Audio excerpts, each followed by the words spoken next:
తాజాగా ఆంధ్రప్రదేశ్ మంత్రి నారా లోకేష్ గారు రెడ్ బుక్ గురించి గొప్పగా చెబుతూ ఈ మధ్య రెడ్ బుక్ పేరు వింటే కొందరు గుండెపోటు అని ఆసుపత్రి పాలవుతున్నారు. అంటే మాజీ మంత్రి కొడాలి నాని గారిని ఉద్దేశించి మరికొందరు బాత్రూంలో జారిపడ్డామని ఆసుపత్రి పాలవుతున్నారు. అంటే మాజీ మంత్రి పెద్దిరెడ్డి రామచంద్రారెడ్డి గారిని ఉద్దేశించి రెడ్ బుక్ ఉన్న పవర్ అది అర్థమైందా రాజా అని చెప్పి నారా లోకేష్ గారు బేసిక్గా ప్రభుత్వాన్ని నడుపుతూ రెడ్ బుక్ల గురించి కక్షపూరితంగా పాలన సాగించిన గురించి కానీ గొప్పగా మాట్లాడే రోజులు వస్తే నిజంగానే ప్రజాస్వామ్యంలో అంతకుమించి దారుణం ఉండదు. ఈరోజు వాళ్ళు రెడ్ బుక్ అంటారు, రేపు అధికారంలోకి వచ్చిన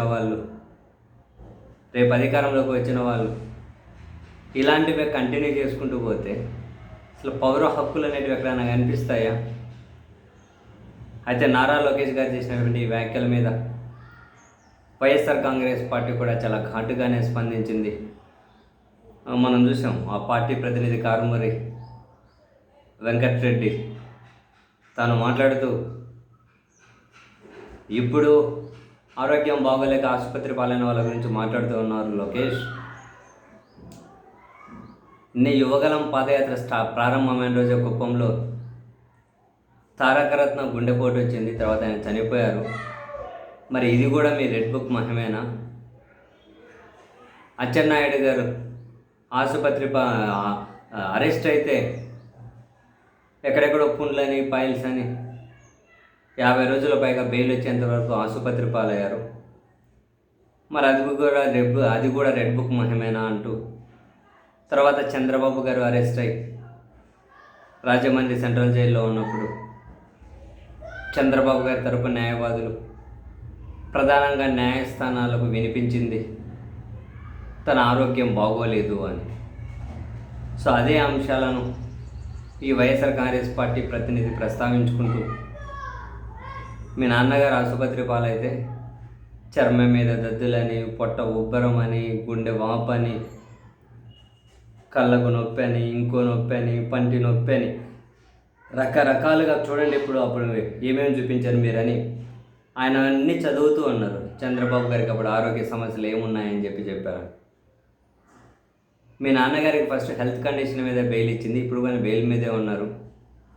మరి ఇవన్నీ కూడా రెడ్ బుక్ ఎఫెక్టేనా అని చెప్పి ఈరోజు అధికారం ఉందని చెప్పి రెడ్ బుక్ అని చెప్పి విర్రవీగుతూ ఉన్నారేమో. మా వైఎస్ఆర్ కాంగ్రెస్ పార్టీ వాళ్ళకు ఈ రెడ్ బుక్లు రాసుకోవడాలు అవసరం లేదు. ఒకసారి మైండ్లో ఫిక్స్ చేసుకుంటాం, అధికారం వచ్చిన తర్వాత అప్పుడు మీరు కూడా ఇంతకు ఎన్నింతలు చెల్లిస్తారో చూస్తారు అంటూ వైసీపీ ప్రతినిధి కూడా కాసింత ఘాటుగానే స్పందించారు. అదే అంటూ ఉన్నాం, ఇప్పుడు అధికారంలో ఉన్న వాళ్ళు కక్ష సాధించడం అనేది గొప్పగా ప్రచారం చేసుకొని ఎగ్జిక్యూట్ చేస్తూ ఉంటే రేపు అధికారంలోకి వచ్చే వాళ్ళు కూడా ఇదే పని చేస్తే ఎవరు శాశ్వతం కదా అధికారం. రేపు అధికారంలో వచ్చే వాళ్ళు కూడా ఇదే పని చేస్తే where it leads to be, ఎక్కడికి వెళ్ళి ఆగుతుంది ఇది? అసలు this is not at all fair.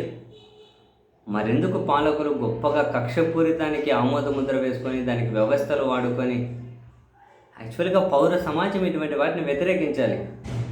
కానీ పౌర సమాజం బాధ్యతగా ఎక్కడ వ్యవహరిస్తుంది?